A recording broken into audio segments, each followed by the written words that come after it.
Dominic Ward had everything a man could desire: billion-dollar investments, sleek cars lined up like trophies, and a penthouse that kissed the clouds. He was the kind of man the world envied and feared: calculated, cold, commanding. Business was his battlefield, and he'd never lost a war. But beneath the polished suits and corporate titles was a man quietly unraveling. Since his parents died in a tragic plane crash years ago, Dominic had buried himself in ambition, thinking success would drown the silence that haunted his nights. He hosted charity galas but never smiled, signed deals worth millions but never celebrated. He had no time for small talk, no patience for distractions, especially not from a maid. Yet day after day, Grace Miller, his quiet, efficient housemaid, moved through his pristine mansion with an ease that unsettled him. She spoke only when spoken to, but there was a warmth about her he couldn't ignore. She hummed old songs while folding laundry, left freshly brewed coffee just the way he liked it, black, no sugar, and never asked for anything in return. It irritated him and intrigued him. Then one night, Dominic saw her leave with a worn backpack slung over one shoulder, exhaustion on her face, and a softness in her eyes that didn't belong to someone working 2 jobs just to survive. Something tugged at him. Curiosity, maybe, or guilt. So he followed her, through alleys and side streets, to a crumbling building in the rougher side of town. And what he saw there, what Grace had been hiding all along, would flip his world upside down. Because inside those broken walls was a truth deeper than any business secret he'd ever uncovered. And it would change everything. Dominic Hawthorne, a man of marble and money, rarely noticed the people who served him. His mansion buzzed daily with staff: chefs, chauffeurs, landscapers, assistants, and of course housekeepers. They existed like shadows, present, purposeful, but largely unremarked. But lately, something about Grace had caught his attention. She wasn't like the other maids. Grace moved with quiet precision, never wasting emotion, never seen with a phone in hand or idle in thought. She was always working, cleaning his vast study with military efficiency, folding his monogrammed shirts with uncanny perfection, and always vanishing the moment the clock struck 5 p.m. sharp. Dominic wasn't one to care about punctuality in his house staff, but the way she left, so swiftly, so tightly wound, stirred his curiosity. One Thursday afternoon, he watched her from his office window. She left with her bag slung over one shoulder, her back slightly hunched, eyes scanning the driveway as if hiding something. He leaned back in his leather chair, fingers steepled. Something about her silence had become loud. By Friday, the curiosity had grown into obsession. That evening, he made a decision. When Grace left, he followed. Ditching his black Bentley for something less conspicuous, a Navy sedan from his private garage, he kept a good distance between his car and the bus Grace boarded. She rode 2 lines, then walked nearly 15 blocks through worn streets and graffiti-stained alleyways. She didn't look over her shoulder once. Her pace was steady, sure. Then she turned down a narrow street and disappeared behind a rusted gate. Dominic parked and followed on foot, adjusting the brim of his cap. He hesitated outside the gate. There was no sign, just a creaky mailbox and a peeling door. Through the half-drawn curtain of a small, dirt-smeared window, he saw her, not in a maid's uniform now, but in jeans and a simple sweater. She was smiling, and surrounding her, dozens of children. Little faces, some cheerful, others hollow-eyed. Some sat at tables doing homework, others played with broken toys. The room was dim, barely lit, but alive. Grace handed out sandwiches, knelt to tie a boy's shoelaces, picked up a crying toddler and rocked him on her hip. Dominic stepped back, stunned. This was no daycare. It was a makeshift orphanage. He didn't know how long he stood there. Long enough to feel the first cold bite of night air. Long enough to feel his heartbeat slow and change rhythm. He walked back to his car without confronting her, unable to process what he'd just seen. The next day, Grace showed up at work like always, quiet, composed, ready to serve. Dominic watched her from the hallway, coffee in hand. She didn't look tired. She looked content. Peaceful even, and that made it worse. He asked himself the question that burned all night. How could someone earning $12 an hour take care of 30 children? Later that afternoon, he called his assistant and ordered a full report. Within 2 hours, he had her file.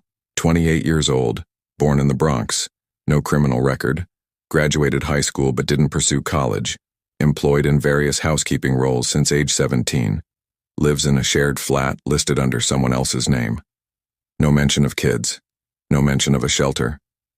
He frowned. The mystery deepened. That evening, he followed her again. This time, he waited until nightfall. He parked across the street and watched the lights go out in the orphanage around 9:30. Then, Grace came out. She didn't head to the bus stop. She walked to a nearby store. Dominic followed her inside and waited by the back aisle. She bought a few bags of rice, a gallon of milk, and 3 cans of soup. No brand names. Everything generic. On her way out, Dominic stepped in front of her. She froze. Her hands tightened around the grocery bag. Her eyes scanned him, startled, then alarmed. She spoke his name with a breathless edge and asked what he was doing there. He responded with calm, asking the same of her. She looked around, asked if he had followed her. He admitted he had. She asked why. He said he had a feeling there was more to her than polish and mops. Her lips parted, no sound. He stepped closer, lowered his voice, told her he had seen the children. She stepped back. He assured her he wasn't there to harm her, that he hadn't known what to expect, but what he saw had stunned him. She looked at the floor and told him he shouldn't have followed her. He agreed. She explained that the kids had been through a lot, some undocumented, some nameless in the system, and that she did what she could. He told her she did more than anyone he knew. She shook her head and said it wasn't enough. He asked how long she'd been doing this. She said 3 years, since her sister passed and left her 2 kids. She couldn't let them go into the system. Then she started finding others, abandoned at bus stops, thrown out of shelters, aged out without support. She said she couldn't look away. He asked how she paid for it. She said she worked, cleaned houses during the day, babysat in the evenings, picked up odd jobs on weekends. Some local shops donated expired goods. Churches helped sometimes. He told her that wasn't sustainable. She knew. Her eyes were wet now. He looked at her and saw more than a maid. He saw a warrior in quiet armor. He asked why she never asked for help. She said people like her didn't get help. They got warnings. They got shut down. There was a pause. In it, something shifted in him. Something long buried beneath stocks, profits, mergers, and boardrooms. He said he wouldn't shut her down. He wanted to help. She looked at him in disbelief and asked why. He didn't have an answer. Maybe it was guilt. Maybe admiration. Maybe it was the first time he saw humanity in its rawest form, unpolished, exhausted, but radiant. He told her it was because what she was doing was extraordinary. She turned to go, thanked him, and said she had heard that before. Then she left the store, disappearing into the dark. And Dominic stood there, grocery shelves blurring behind his thoughts, realizing this wasn't over. Not by a long shot. The morning after their encounter at the store, Grace arrived at the Hawthorne mansion as if nothing had happened. Her uniform was crisp, her expression composed. She moved quietly through the kitchen, slicing fruit for the breakfast tray, folding napkins with her usual precision. Dominic watched her from the archway. He hadn't slept? Not really. Every time he closed his eyes, he saw those children's faces, their smiles, their scars, the way they clung to Grace as if she were the sun in their dark sky. He saw her defiance, too, the way her chin lifted even when her voice trembled. She was brave. And yet she returned here, to this marble cage, to clean after a man who'd only just seen the edges of her world. He called her name softly. She paused, looking up. He told her to come to his study after breakfast. She gave a small nod, then turned back to her task. An hour later, when she stepped into the study, Dominic had already closed his laptop and poured 2 cups of coffee. He gestured to the seat across from his desk. Grace sat stiffly, hands clasped in her lap. He assured her he wasn't firing her. She said she hadn't assumed he was, but she admitted she was afraid he might interfere. He said he wasn't here to interfere. He was here to understand. Grace's shoulders relaxed a little, but not completely. Dominic said he did some research. That neighborhood didn't have a registered shelter. She looked down and explained it wasn't official. She had tried once, but the paperwork and licenses had been too much. Most of the kids didn't have legal guardians. Filing anything would have brought social services, so she did it herself. He asked her why. Grace finally met his eyes and, in a quiet but steady voice, explained she had been one of them. Her mother left when she was 6. Her father wasn't much of one. She bounced between foster homes, group facilities, and the streets.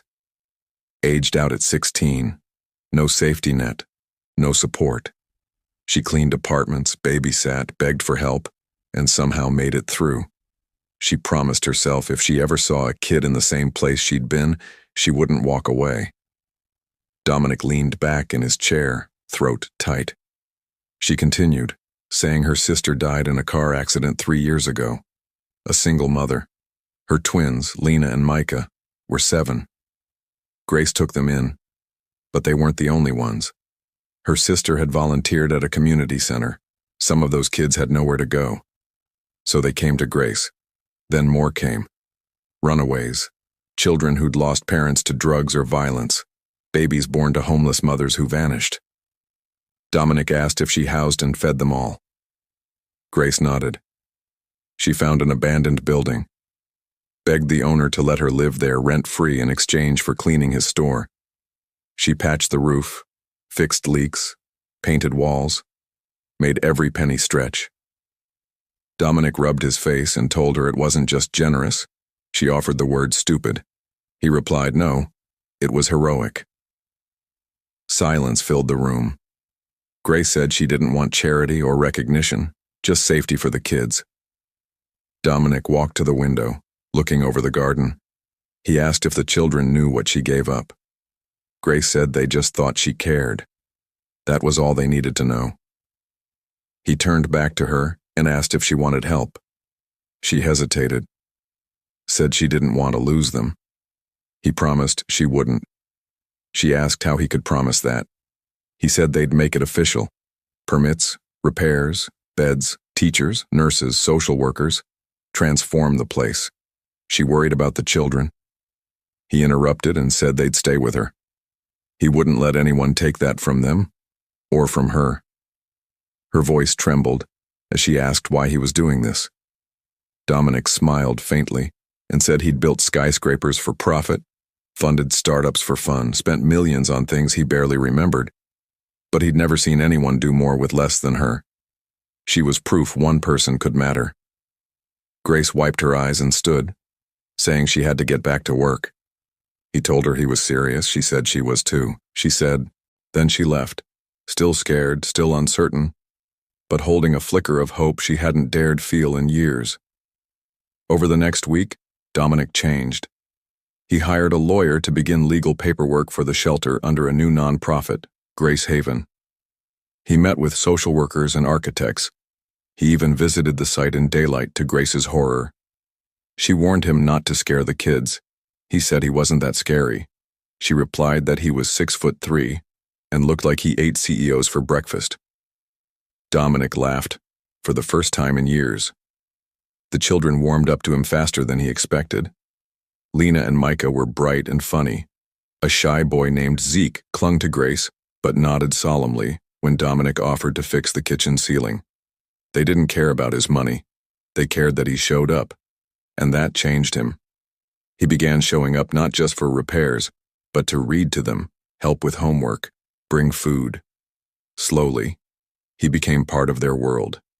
And with each visit, he saw Grace differently. Not as an employee, not even as a charity case, but as a woman of strength and quiet grace who built a kingdom out of dust and love. One evening, as the sun dipped behind rooftops, Dominic lingered outside the shelter with Grace. Repairs were almost done. No more leaks, Sanded floors, a working water heater. Clean beds had arrived that morning. Dominic said they'd be warm tonight. Grace nodded, arms crossed as she watched the kids laugh over sidewalk chalk drawings. She said they were happier, not just from the beds, but from the feeling that someone saw them. Dominic told her she gave them that. She said he gave her the chance to keep it going. He turned to her and said he didn't want this to be temporary. She acknowledged he'd already done more than she imagined. He clarified. He didn't want to walk away after the shelter was done. She looked up at him, unsure. He told her he'd spent years around people who smiled when he wrote checks and vanished when he needed something real. But then she came, quiet, stubborn, hiding her pain to heal others. He thought he'd followed her to uncover a secret, but he was discovering what he'd been missing. Her breath caught. He added quickly, he didn't expect anything from her. He just needed her to know she changed him. A long silence stretched between them, broken only by the sound of chalk on pavement and children's laughter. Grace whispered she didn't know how to be anything more than what she was. Dominic said she didn't have to be more. She already was. She smiled then, small, uncertain, but real. She asked if he'd come back tomorrow. He said he would. As Dominic walked to his car, he realized something strange.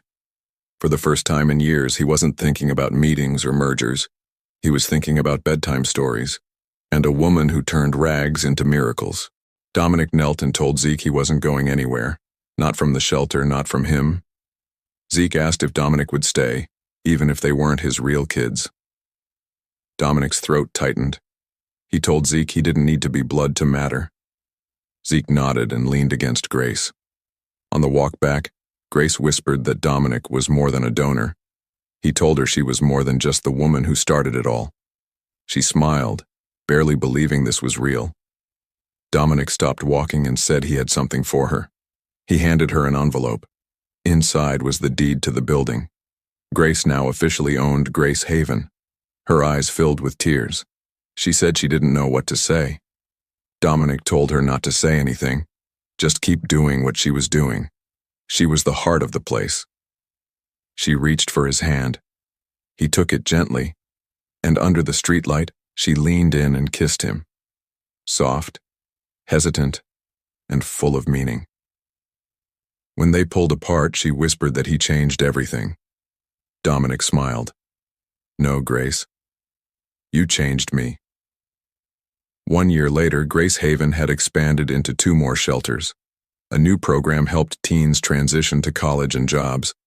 Volunteers came in daily. Donations flowed in.